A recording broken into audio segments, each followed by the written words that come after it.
Welcome to episode 13 of the Aluminium Podcast, Apple News with a British accent. Every week I'm joined by a different guest from the world of tech, bringing you the latest Apple and wider technology news, as well as insight into our guests and their stories. And for our 13th episode, I'm delighted to welcome Stephen Robles. And at this point, all of the confetti goes off. Poof, and I have confetti. to explain that, because otherwise you don't look excited enough. How are you? I'm great. I'm great. Thanks so much for having me. It's an honor to be here. Yeah, and this was a chance meeting on Twitter because I've seen your stuff before, but you mentioned about how much you love making podcasts, and I was like, do you want to jump on mine? Which is great. Make the ask, which is great. Absolutely. I love to be on podcasts. I try to be on as many as possible amidst all the other things. So yeah, it's great to be here. Thank you for saying yes so quickly as well.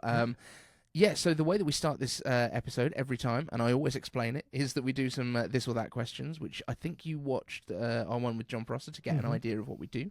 So I'm going to start off with a few of those, and feel free to go in a third direction if that makes more sense for you. All right. So the first one is always Xbox or PlayStation.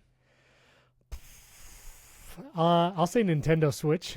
Okay. Only because I don't game as much anymore. I used to be a huge like Final Fantasy, RPG player on the PlayStation and stuff. But now most of the gaming I'll do with my kids, and Smash Brothers on the Switch would be my preferred game right now. Fair enough. I think the one that I've been playing with my kids the most recently is from Apple Arcade, and it's that Beast. It's actually really good fun. Battle Arena something. Yeah, it's really good. Next up, Windows or Mac? Oh, Mac, yeah. I assume so. You've got some history with Apple, haven't you? Yeah, I was a Windows user my freshman year of college. That was the last time, and that was a long time ago. I had a Dell Tower, because I didn't know the world about Macs until college, so that was a little different coming into the Apple world, as many others. People grew up with it and stuff, but I grew up Compact Presario and then Dell, and then I got my G4 PowerBook in college. Oh, nice. And been Mac since then? You've never strayed back? I have zero desire. I've sometimes have to help people with Windows machines, and it just reminds me that there's no reason to go over there for me. Yeah. Don't go to the dark side. No. And then I guess this one will probably fit as well. Android or iOS? Yeah, iOS, iPhone. I do have a Pixel because I do, if there's ever big updates, I actually bought and returned, although I didn't make a video about returning it, the Pixel 8, because the best take feature was really interesting to me, which is something they are keeping exclusive to the Pixel lineup.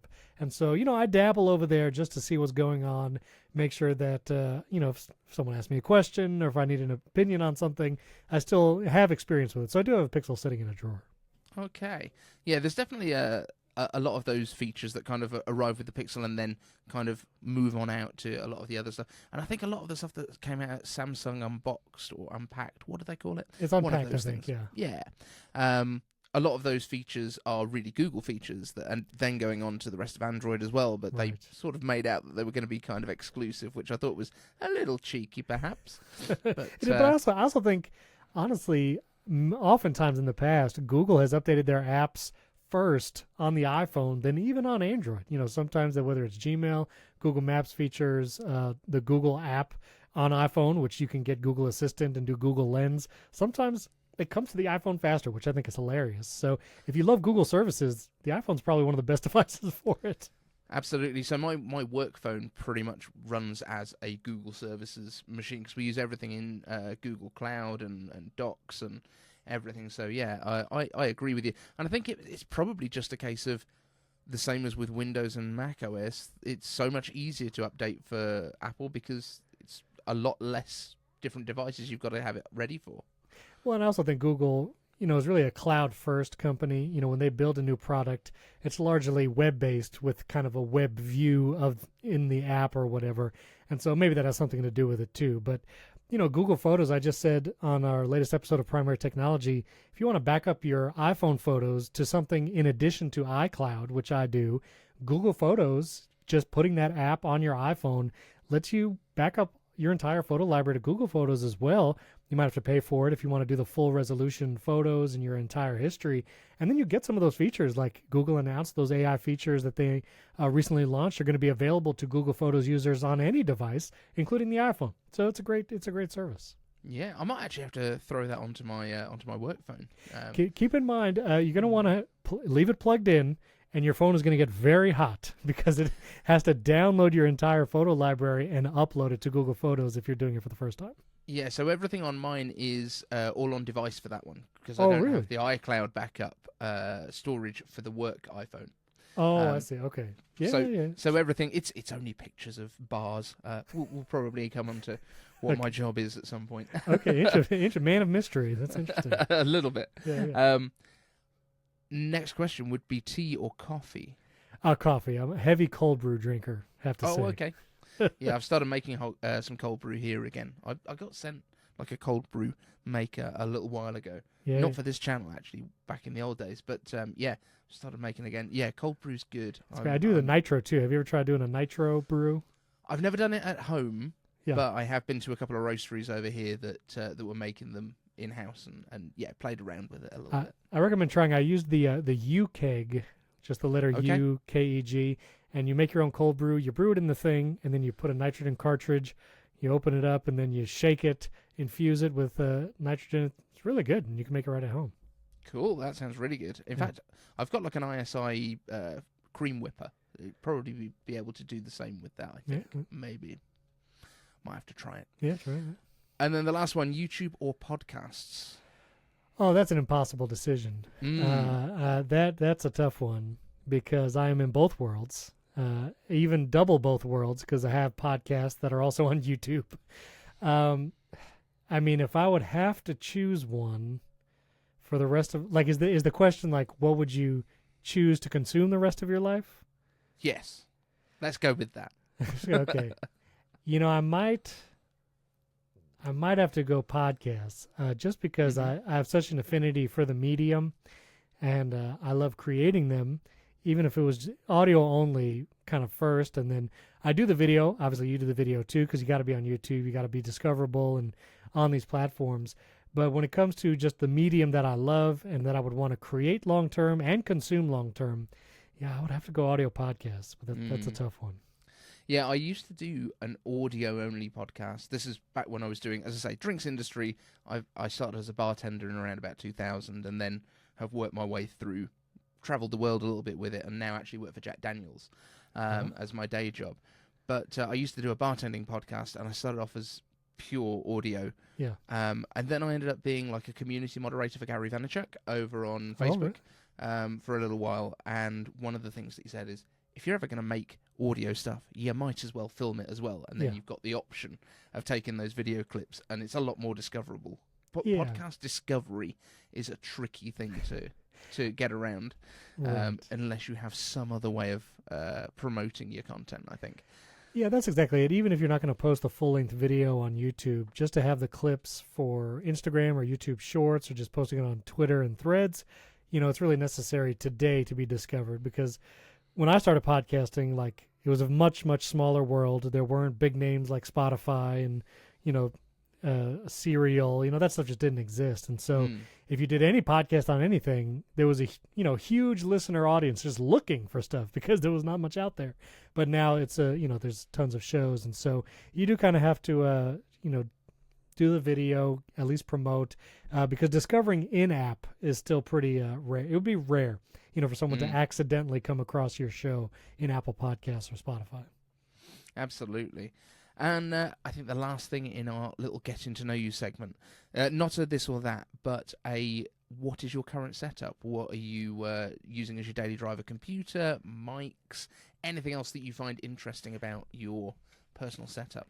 Okay, well, yeah, I'm going to have my Mac Studio. It's an M1 Max, and I was thinking about upgrading whenever the M3 comes out, but then all that M4 news came out about the M4 and AI stuff, so I might wait till the M4 generation, because honestly, you know, I got like 64 gigs of unified memory, 2 terabyte SSD, and I love the machine. Never do I want for more speed, so my Mac Studio, and then audio-wise, I have a Rodecaster Pro 2.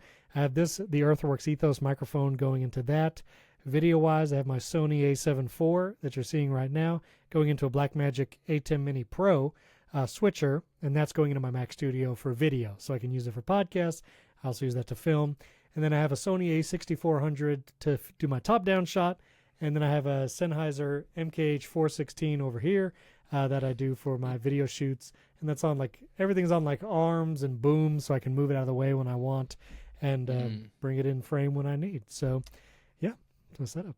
Very nice. Yeah, I mean, you can tell I've watched a whole bunch of your videos while we were sort of preparing for this, because, as I say, I knew your content, and I've watched your videos, but I didn't necessarily pair the personality with the video. Sure. Because you're not face-on in a lot of the videos, are you? There's a lot of sort of top-down and that kind of stuff, with guides and stuff, which I found really interesting. So I think maybe we should touch on that first of all. Sure. Your recent videos, you've done quite a bit around shortcuts, and the Shortcuts app, which I have not actually got into that much, but I have been doing some research the last few days. Where would people start with shortcuts? Is it just for power users, or are there like regular people things? Like what should be someone's first taste of shortcuts? So that's what I think is interesting. It's both. I think there's use cases for people just getting into shortcuts who have no experience doing it. And there's some, you can get as advanced as you want. It's a really powerful application. So where should you start? I will plug my own thing. I made a video specifically for beginners, the Shortcuts 101, which is one of my most viewed videos on the channel, which the fact that it's about shortcuts, I think, is telling that the appetite and interest in it is really big. I have several videos just about shortcuts that are over 100,000 views, 200,000 views. And so, would recommend the video on my channel. But if you were just starting out, one of the things to think about is, what is a task I do every day, or what is a text I send to someone every day that I can automate to make it a little faster? So when I was working out of the home, I would always text my wife how many minutes I was away from home when I left work. And that was usually a manual process. Maybe I might just say I'm leaving work, and that would be it. Maybe sometimes I look at the traffic. And so one of the first shortcuts that I really built and used every day was sending my home ETA to my wife automatically. And so I can press a button. It can be the action button. It could be a back tap. You can even do this on your Apple Watch. And what shortcuts can do is I program my home address. It will calculate the driving time between the current location of my phone and my house, and it'll get that in minutes. Auto-populate a text that says be home in X amount of minutes, whatever that travel time is, and automatically send it to my wife. And I don't have to do anything. And you can even automate things like that. So if you tell it where your work is, and you can say, when I leave work, when I leave this geo-fenced radius, it automatically sends this text with travel time to my wife, and then you don't even have to think about it. And something as simple as that, automating something you do every day, just makes life easier. Then it opens the door into realizing how much more you could automate and save yourself time. And now I automate so much. I could not do what I do, namely make multiple podcasts every week, make multiple videos every week, work full-time job. I would not be able to do that if not for shortcuts, because I use it for, making the show notes for my podcast. I have it help me format my YouTube video descriptions. I have shortcuts that then feed into ChatGPT to help get ideas for titles and descriptions to do it quickly. And so all of that together, you can really get advanced and save a lot of time in your work life, or just start out simple, even just like putting your phone into low power mode when it gets to 20%. Something as simple as that you don't even think about. It can happen automatically in the automations tab. I have that set. So when my phone gets to 20% battery, low power mode turns on automatically. Simple as that, and really useful. Yeah, I really love that one, especially because since the dynamic island, especially, you don't get that prompt in a way that stays visible. Like, It used to be a full modal that came up on the screen when you unlocked your phone. Now it kind of pops up in your dynamic island if you happen to be using it, and then disappears again. Right. So I quite often go, oh, I'm on like 12%. I didn't even realize. And it's red, not yellow. I don't like that. And, you can make automations where your phone sends you a notification when it's at 30% or 40%. And one other quick automation I usually tell people is I usually keep my orientation locked on my phone, so it doesn't rotate when I am in Safari or whatever. But when I go to the Photos app, I want it to change orientation because I want to look at a photo in landscape. And so I created an automation in Shortcuts. It's a simple one-step shortcut where when I open Photos, it turns off the orientation lock so I can move my phone sideways, And when I close photos or when I swipe to go home, it locks it back on, turns the lock back on. And that simple little automation, and you can make this for YouTube, which is also useful. So when you open YouTube, orientation lock turns off. This way you can watch a video full screen. And when you exit YouTube, orientation lock turns back on. And just those simple behind-the-scenes ones, just quality of life, just makes it nicer to use your phone. And then you get into the advanced stuff for work. It's really powerful. No, I'm now going to go back and binge the rest of your channel, I think. There's a whole playlist. Absolutely. And we will be linking some of these down in the description from the show notes today, because this is absolute gold that I definitely need to look into more. And I know you can kind of build these shortcuts into home automation stuff as well, I think, with HomeKit, and really go big on it. So like when you arrive back at your home, things change and different times of day. Yeah, the biggest stuff is here in the studio, where everything in the studio is on smart plugs or they're Philips Hue lights. So like the colors in the background, I can go to my home app right now as we're talking, and I'll go to my studio. And let's say I wanted to film a video with blue in the background. Well, I could just run a scene, and now my background's blue. And I have multiple colors already programmed. I have my filming lights, my key, fill, and hair light are all on smart plugs. I have a blackout shade that's automated. And so I can just say a word, and I'm ready to record in 30 seconds. All I have to do is take the lens cap off the camera and hit record.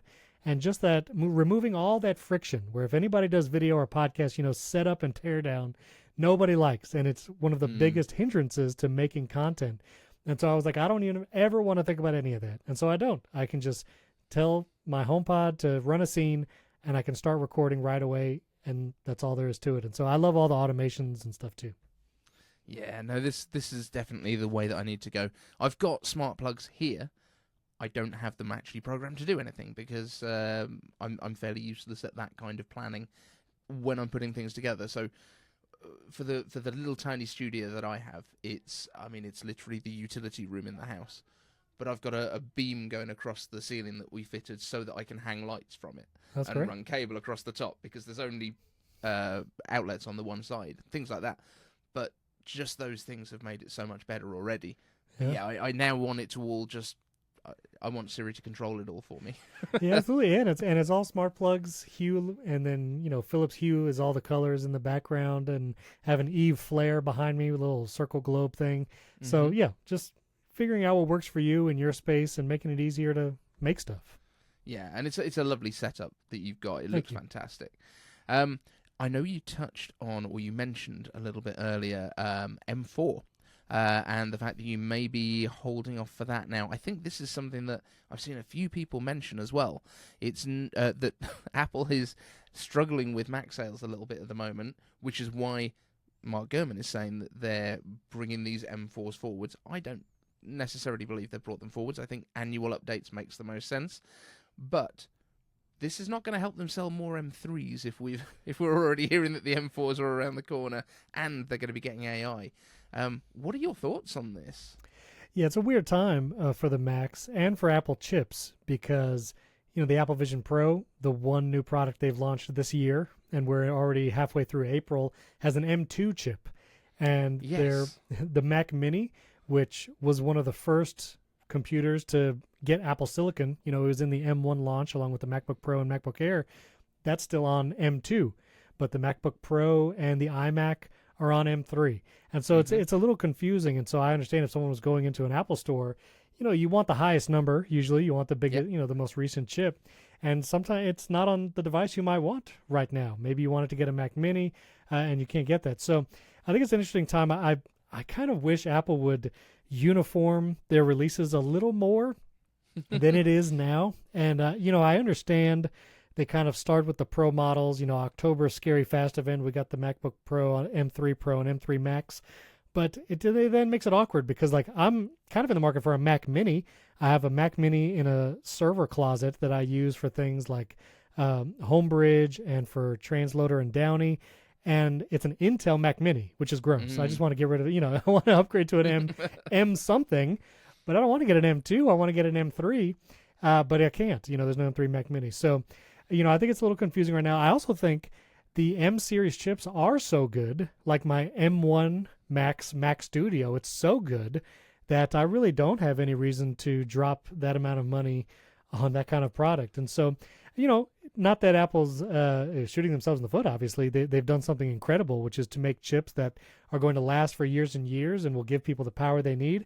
But I think that's why Apple's also looking at different distribution options, like getting a MacBook Air at Walmart, which you can do now, an M1 MacBook Air, the M1 or M2. I think it's fascinating that they're going through these other avenues. So as they grow and it's kind of growing pains into this Apple Silicon period, I think we're going to see these kinds of different distribution options. Maybe they're going to try and sell some of their older lineup in different ways. But if someone's in the market right now for a Mac, I would say, as usual, wait as long as you can, at least till this fall. It seems clear that Apple is doing regular upgrade cycles in the fall, especially for their Pro machines. So at least try to wait till then, because it looks like we're probably going to see M4 a year later, right after M3 this fall. I'm hoping that it's going to stay with this annual update cycle as well, because it makes the most sense. The chips, the cores are identical to what's in the iPhones, and they're doing that design work every year already. Make the most of it. I don't know if you actually watched the video that I put out on Monday, but you kind of just covered everything that I talked about in it, but in a much more succinct way than I did. I definitely think Apple needs to kind of have a little bit more consistency to when these products are coming. I think they need to have these tentpoles through the year in the same way that we do with the iPhones. We know the iPhone is going to be here in September. The Apple Watch will be here in September. Stick some more flags in the ground. We know where Dub's going to be. Let's fill some more of those gaps and keep the attention on Apple, because otherwise people will start kind of looking elsewhere. Oh, Snapdragon's got an ARM chip coming in a Windows laptop that may or may not be competitive. We'll see. I'm interested to see what they're going to do with that. But yeah, I think the idea of this AI edge to M4 as well, I think we're hearing a lot about AI coming to the iPhones this summer, with WWDC bringing AI features into iOS itself, and I assume we're now also hearing that the M4s are going to have AI features beyond, I guess, what we already have. We have the neural engines and everything. What is Apple going to make use of it for? Because I don't think it's going to be the chatbots that everyone else has done. Where are they heading? Yeah, I'm very curious and excited to see what WWDC brings in regards to AI. With the M4 tied to AI, it's very curious, because most AI products now, like ChatGPT, and like I use Gling.ai for my videos, everything is really done cloud side. Stuff is uploaded, transcribed, or whatever, and then sent back, which is what Apple could do. But Apple does really lean heavily on device side processing, because that goes along with their privacy and security mantra every year. Things like the on-device voice transcription, which is, that was an improvement at last WWDC, where it said if you, speak to text on your iPhone, it's going to be improved because stuff is processing on device. Now, how much AI can actually process on device? I'm not sure. Maybe these M4 chips and whatever goes into the iPhone will be powerful enough for that. But that's also going to raise questions, because we're not going to hear about M4 or the iPhone 16 until the fall. And so Dub being in June, they have to have an AI story then. And so are they going to save some of that story for this chip launch and the iPhone in the fall? Or are we going to hear about it? So I'm curious how they're going to separate that out. But I'm very excited for the overall story of the AI, which I'm glad that they're just using that terminology. I know it's overused now and it's kind of long in the tooth, but I do feel like Apple needs to use it just so like the vernacular, like people understand, like, oh, these are those kinds of features, just kind of for consumers or whatever. But I've always thought Final Cut, huge space that needs AI features, even just transcribing the audio, being able to edit like Gling.ai does, auto-pod features like from Premiere, where you can focus on the active speaker in a multicam clip. Final Cut needs those features. Xcode needs those features. The entire iWork suite could hugely benefit from these kind of generative tools, taking a bullet point list in a page document and creating a keynote presentation from that, and generating imagery for it, or pulling in royalty-free images from like Unsplash or whatever. There's so much that can be done, and Apple has the entire suite of tools. It has iWork, it has Final Cut, it has Logic, it has Xcode, and being able to connect those dots with some kind of large language model tool in the background, it's very exciting. I really do hope it is a big year for this at Dub, and it doesn't kind of go off with a fizzle, and it's like tipping your toes in it, or maybe, series that's slightly better. I really think they need to go all in. They need to dive deep in this AI tools world. Yeah, absolutely. And I think even stuff like you heard that one, right? Both of our kids are in the background, some louder than others. That's fine. Yeah, but I mean, even with things like CapCut that you can grab for free and throw on your Mac, and it can do the auto captions for you. How is that not already in Final Cut? The other thing that I would love to see in Final Cut is like some sort of a live streaming setup, kind of an Apple version of OBS. I think that would be really good. I think streaming has become so popular now that it's the time that something like that, for whether it's be live broadcasting or whether you're producing a stage show and doing a couple of cameras that you can put up displays. I think that would be something really good, which makes sense for what Apple does as well. It would be cool if Final Cut had more, and maybe it's Logic or GarageBand, had more podcast-specific tools. Apple has long been the pioneer in the podcast space. Podcasts, Steve Jobs first announced it on stage with Walt Mossberg and showed off iTunes. And podcasting then literally said it was a combination of iPod and broadcasts. And Apple has really been the champion of a directory of podcasts, which many third-party apps built off of. But ironically, the best tools for creating podcasts are actually not in Apple's ecosystem. I use Ferrite on iPad because it's specifically for making podcasts, with things like embedding chapters in the MP3, embedding custom chapter artwork. There's no Apple application that can do that. You can't do it in GarageBand. You can't do it in Final Cut. But there's a great third-party app for it, which is great. I recommend everyone try Ferrite if they want to try editing podcasts on iPad. But those are the kind of things where it'd be great to put that into Final Cut, like you're saying, put that into Logic, and make it more useful for more people, and the AI tools especially.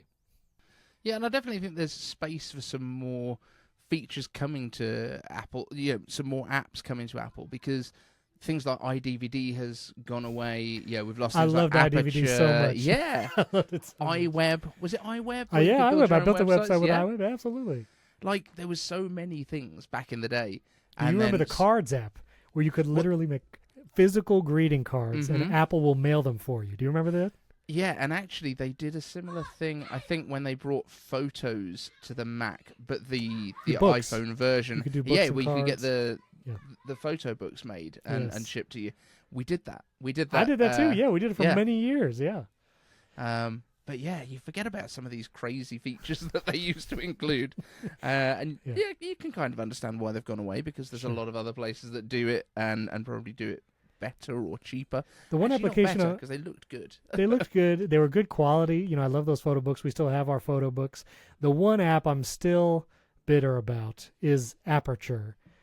As a professional photo application on the Mac, Photos is nice. It's really for your personal library. It's not for professional photography. I understand there's other tools out there like that. But I personally used Aperture when I was doing photography in the travel industry, and I just absolutely loved it. And so I'm still sad that went away. And that would have been such a good app to bring to the iPad. The iPad Pro having a really good way of editing photos in the field, I think, would have been amazing. Absolutely. But yeah, I think... what's your take on iPads? Because this is one of the things that I keep getting heat for, because I don't think that the iPad should have macOS or macOS style window management or that kind of thing. I just let it be an iPad. Like, for me, I think, like, lean into the pencil, lean into the stuff that the iPad does that other stuff doesn't, as opposed to trying to wedge Mac into the iPad shape. I don't know, am I miles off base with that? No, I agree. I would never want macOS on iPad. You can get a MacBook Air, and it's great. I love iPad for editing podcasts, because this input method right here, namely the Apple Pencil with iPad, is, for me, a faster method of editing audio. And it's the difference of input method that makes all the difference. You can edit podcasts on your Mac in Logic or GarageBand or whatever, but that's a keyboard mouse input, and that's what macOS was made for, and it excels at that input, but that's not how I prefer to do it. And just like my kids use CapCut to like make videos and stuff, and they'll post skateboarding videos or video game streams. They prefer the input methods of the iPad. One, because they're just more familiar with it, because they've been using it since, they were 3 or 4 years old. But the difference of input method means that it should be a different experience. And so I don't think Mac OS on a touchscreen with a pencil is going to be as useful as building something for this form factor and this input. I just think when it comes to Apple's tagline of saying this is a desktop class browser, saying Safari is a desktop class browser on iPad, I just have to, honestly, it's not true. Like, it just cannot do what Safari on my Mac can do. Anytime I try to edit a Squarespace website, which I have multiple, that's my personal website, it is just impossible on the iPad. Even with a Magic Keyboard, touchpad and keyboard, it's just not the same browser. And that's okay, but that's why I feel like some of the language might need to shift. Don't call it that unless it is that. And in the same way to say it's like for desktop class applications. I would love for the iPad or an iPad Pro to be the only thing I take when I travel. But when I need to record a podcast, I can do it. I can use the Riverside app on my iPad. I can plug a USB mic into my iPad and record that way. But I can't run Audio Hijack on my iPad. I can't do, the kind of multiple backup or redundancy methods I do on my Mac that I do on an iPad. And so I think it's more opening up the behind-the-scenes abilities for developers like Rogue Amoeba to make Audio Hijack for iPad. And maybe one day we'll get that with like side loading. It's in the EU. Maybe it'll come to the US and the UK one day. But I think those are the kind of back-end power features that need to open up, not necessarily changing the whole OS to be more like Mac. I think just making iPad OS more powerful. Yeah, I think you might. Oh well, actually, to be fair, side loading isn't coming to the iPad, is it? It's just iPhone. It is just the iPhone. That is true at the moment. Yeah. But I was going to say the browser engine being opened up as well over here, or in Europe at least, rather than the UK. Right. That might allow Chrome, for example, to have some of that extra power that we haven't had so far. So it's interesting, and what's happened in Europe, obviously, so far has created USB-C across the world. So let's see how long it takes for some of those features to escape, I guess, from Europe. Right. Ooh, and I'm thankful for invaded USB-C. Properly. I'm thankful USB-C is here. Trust me. I mean, it's amazing what you can do with the iPhone now. So cool. And so we've got WWDC coming up. We're talking about what we would like for the iPad to do. iOS, we're hearing that it's going to get full redesigns and all of these AI features coming to this as well. We've heard that Apple has licensed a huge number of images from places like Shutterstock, I believe, so that they can train their own AI engines as well, which I assume will be the on-device stuff. What are you looking forward to the most at DubDub? Have you been a Vision OS user as well? Are you playing around with it all? Yeah, I have an Apple Vision Pro. I got it on launch day. Made some videos. Right now I'm using it about once a week. Which I know it's not great. But I was excited to be kind of on the initial new product category, first one.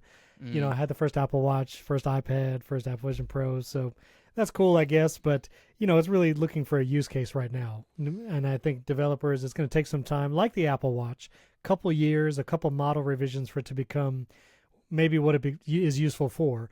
So I'm curious what they're going to do with Vision OS 2.0, which I'm sure we'll see at DubDub.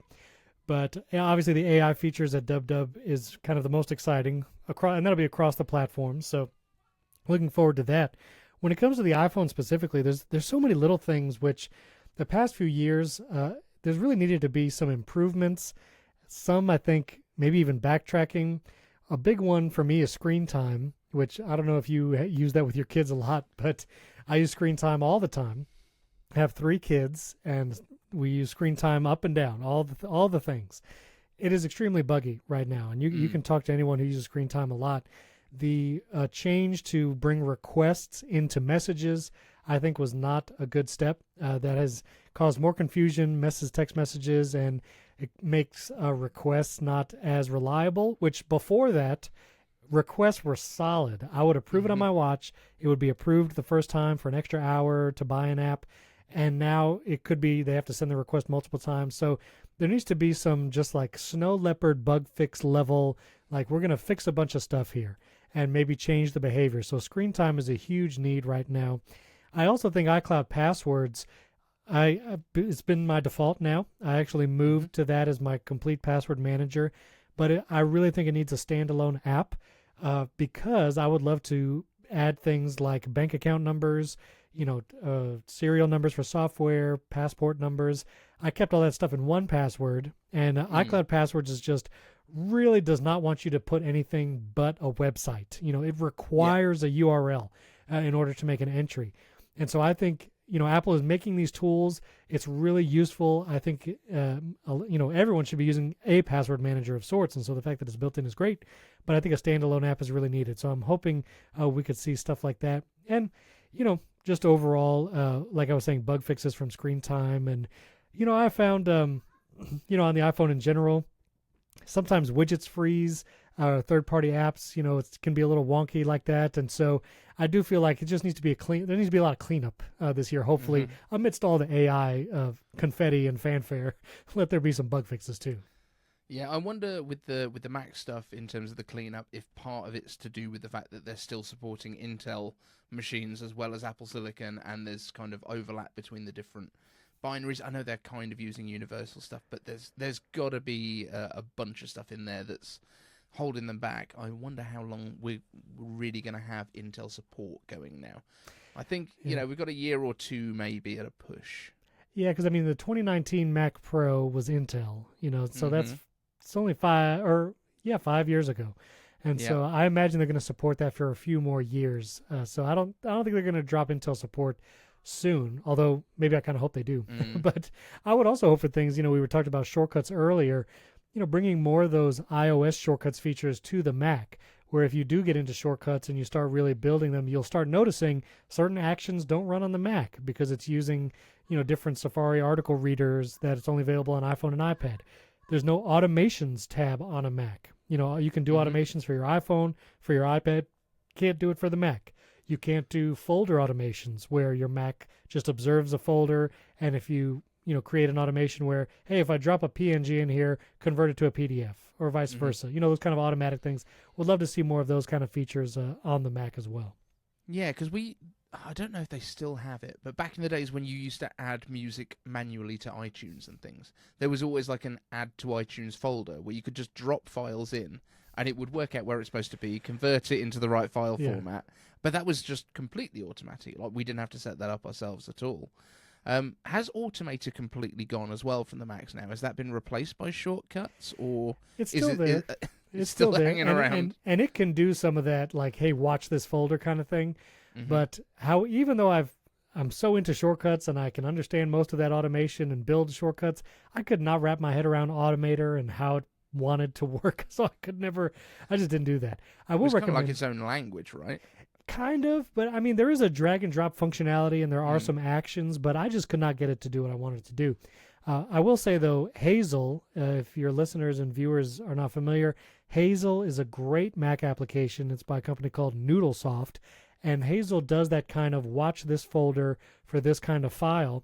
And I've talked about this on a video that I had to take off my YouTube channel because apparently it broke community guidelines. But I have this workflow where my kids don't have direct access to YouTube, but obviously there's a lot of YouTube videos they would like to see.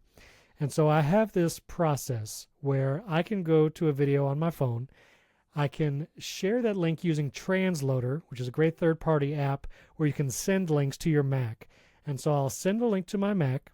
My Mac automatically, using Transloader, can send that link to another app, which I send it to Downie, which can then download any video link, any video that's on any website, and Downie can save that to a folder. And so that I have saved to my desktop, and then I have Hazel move that file from my desktop. Whenever it sees a video file on my desktop, it moves that to my Synology folder, and a Synology folder that actually is shared into Plex. So while it's a complicated process, I literally tap two buttons on my iPhone, share this link to Transloader. In a minute, my kids can watch that YouTube video in Plex on their devices because all of it just feeds one into another. So, yeah. And you've basically then decided what's safe for the kids to watch, and kind of ruled out the direct access to YouTube. They just get access to what they want to see. Right. And I'm one step away from automating it even further, where I would love to be able to like get the RSS feed for a YouTube channel, which you can do, but to basically automatically send the latest video from channels they watch all the time through that process with no engagement from me. So basically, whenever someone posts a new video to their channel, it does that whole process, adds it to Plex, and they can watch it. Haven't figured out how to do it without any interaction from me yet, but when I do, that's going to be a video for sure. Nice. Yeah.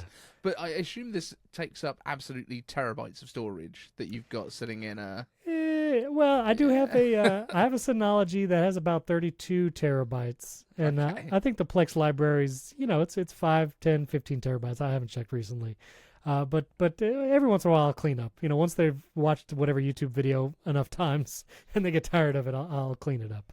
Oh, surely you could automate that once the files have existed for a certain amount of time. It kind of clears them out as well, I guess. You could absolutely do that. I'm a little leery about automating deletion of things, and so I tend to stick to the manual process for that kind of stuff.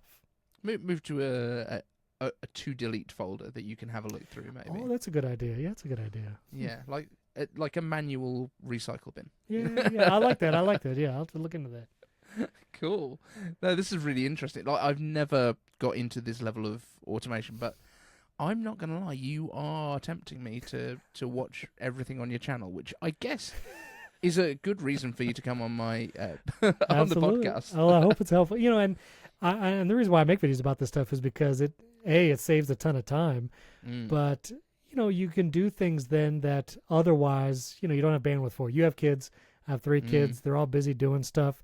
And, I want them to be able to watch YouTube videos, but it's, we're not sitting in the same room a lot. They have stuff different nights or whatever. And so these kinds of automations and processes allows that to happen. It can open the doors to more use case, or, maybe your significant other would appreciate a text when you leave work, but you always forget about it. Well, you can create something that automatically does it and remove some friction. Yeah, no, it's super interesting. I'm absolutely fascinated by this now. And let me know, guys, if you're watching this or you're listening to the podcast, down in the comments section, what tasks would you want to automate that maybe you haven't found an idea for? And we'll see what we can do. Because I'd like to kind of follow up and try and create some of these automations as well. That'd be interesting. Cool. So next up, if you could get Apple to enter any new product category, probably not cars, I think they've given up on that, but if you could get them to enter any new market, any new product category, what is the thing that you think Apple is missing right now? Oh, that's a good question. Well, AI products, obviously, which we've talked about. I would say over-the-ear headphones. Because it seems they've done them. They've done them. It seems as though they've snuck out of the market for some reason, and they need to sneak back in and update those things with USB-C and a H2 chip. But, over-the-ear headphones. I still think the Wi-Fi router, I used to love Apple Wi-Fi routers. I would love for those to come back.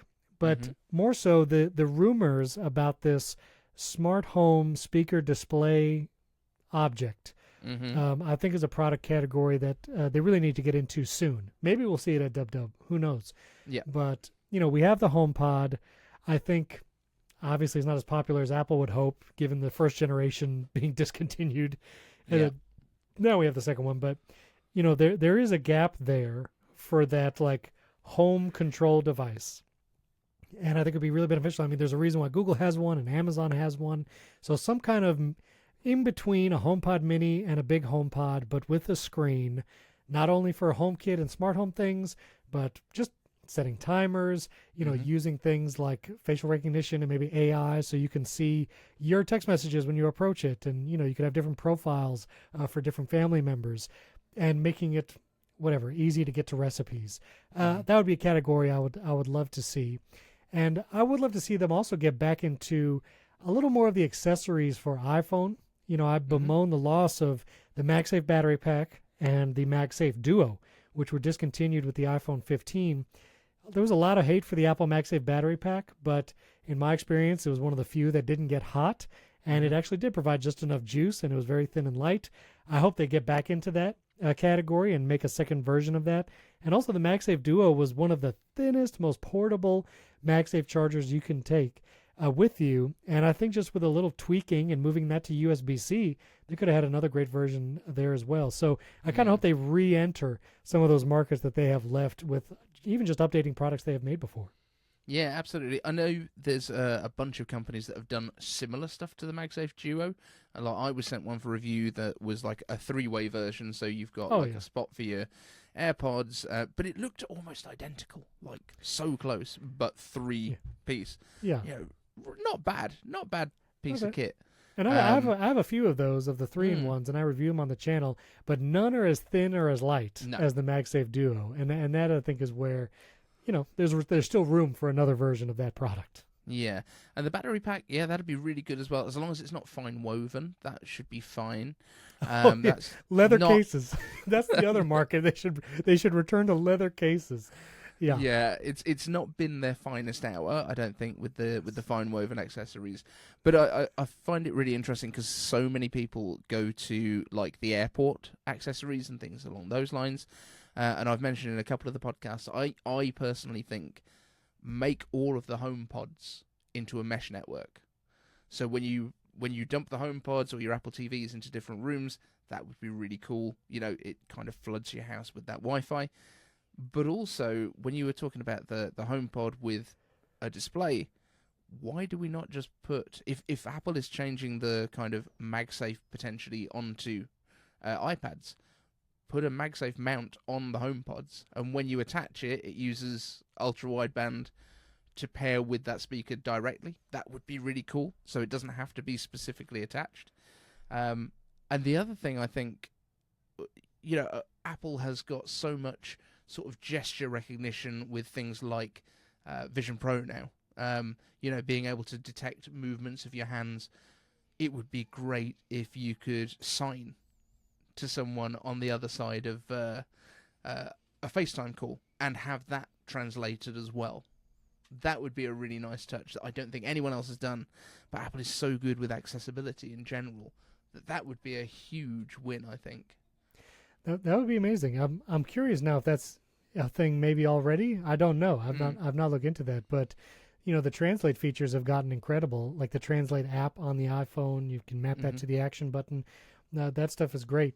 And I do think, like you're saying, that kind of home device, you could have a HomePod or Apple TV that is a Wi-Fi router that has Thread for the smart home, that has a U1 ultra wideband for things like automations, and has the screen. And I know you said detachable screen, and I think that maybe most people would like a detachable screen.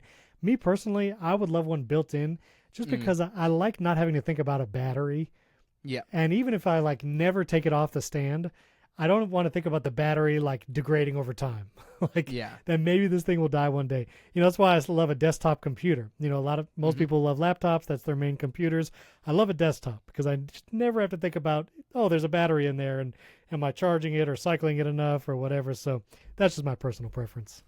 No, that's fair. I mean, I've got an M1 Mac Mini that still runs my main desktop setup. Yeah. I've got an M2 MacBook Air. That's my on-the-go computer. That's it. I've never gone beyond those, and I've stuck with the 8 gigs, and it's been absolutely fine on both. I love jumping in on people's conversations where they're like, it's unbelievable that 8 gigs is still here in 2024, and I'm like, well, that's what I do my daily YouTube channel on with Final Cut, and it seems to be doing okay, and, I just checked my dock. Photoshop's also running, and Safari, and Chrome, and do you know what I mean? Yeah. It's like, how much do you need for basic computing these days? Well, and that is, more power is great, but honestly, on that base config MacBook Air, all the way to an M2 Ultra Mac Pro, you are able to run all the same software, which is amazing. Final Cut runs on that entire range of machines, including 8 gigs of memory and a 256 SSD. Where will you notice the difference when you're exporting video, if you're trying to do multiple streams of 4K? There's not that you won't be able to do it, not that it won't do it. It's just going to take way longer, or maybe you'll see it slow down. But that's the trade-off. But it's not unusable by any stretch of the imagination. I used 8 gigs for a long, long time. I had the M1 MacBook Pro when it came out.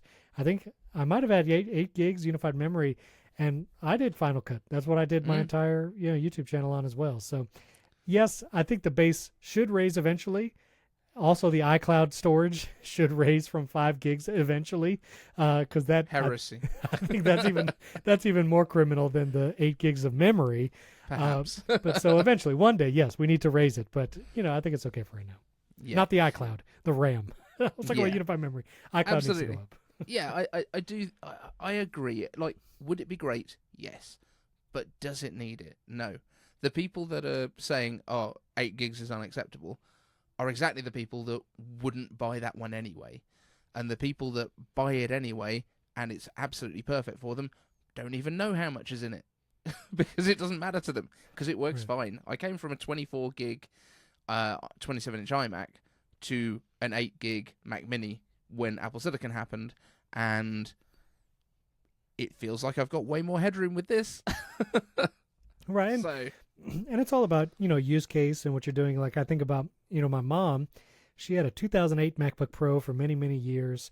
And when it was time for her to get something new, because it literally just, would not really work anymore, I said, let's do an iPad Pro with a Magic Keyboard. Mm-hmm. Like, I think that's going to work. And for her, talking back about iPad, it is a great main and only computer for a lot of people.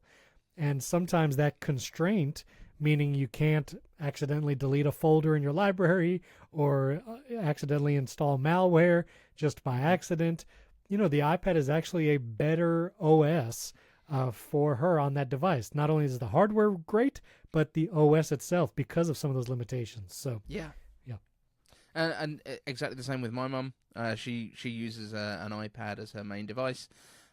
And it's great because it works the same way as her phone, so she hasn't got to learn another thing. Right. Like my dad loves having a desktop as well. He's got an M1 iMac sitting on his desk in the back, and I've got his old 2011 iMac sitting down here, which is what he upgraded from as soon as that iMac arrived.